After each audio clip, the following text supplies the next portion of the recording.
May mga hiwaga na hindi kayang ipaliwanag at nananatili na lamang tanong sa ating isipan. Habang naghihintay ka ng kasagutan, makinig ka muna sa mga maiksing kwento ni Kuya Bert.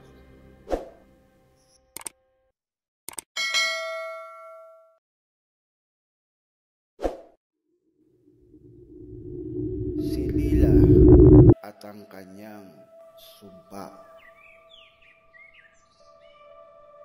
Si Lila ay isang simpleng babae sa nayon ng San Isidro.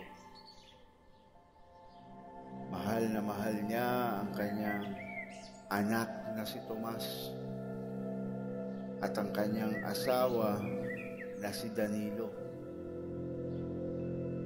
Araw-araw siya ang nag-aalaga ng kanilang maliit na sakahan at nagluluto ng hapunan na sabay-sabay nilang pinagsasaluhan sa ilalim ng gasera.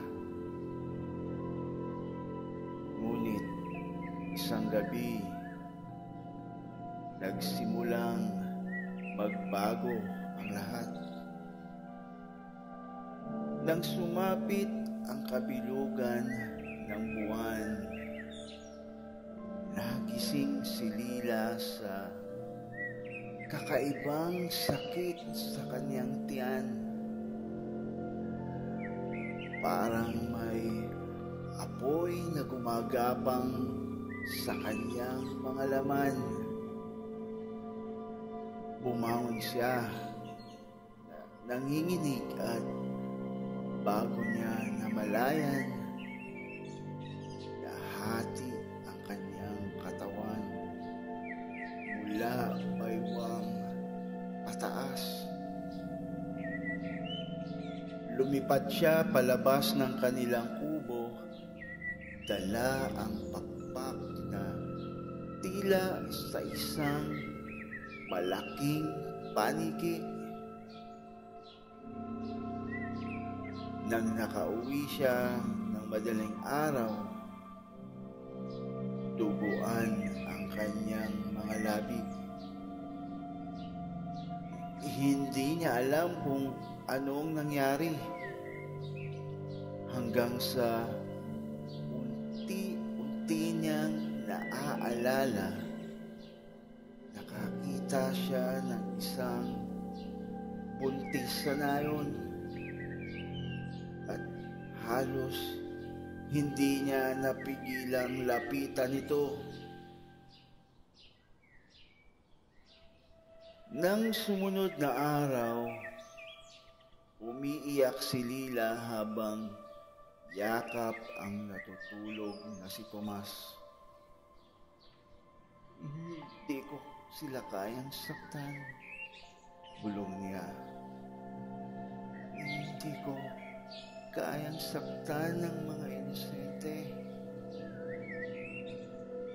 Mula noon, pinilit ni Lilang pigilan ang kanyang sarili tuwing sumasapit ang gabi.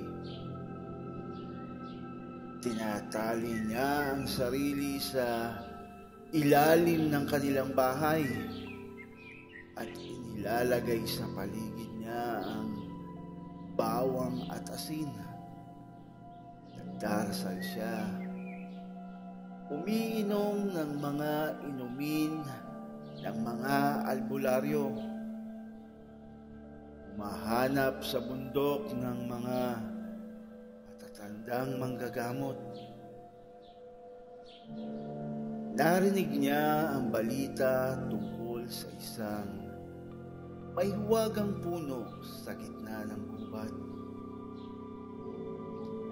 Ang puno ng liwanag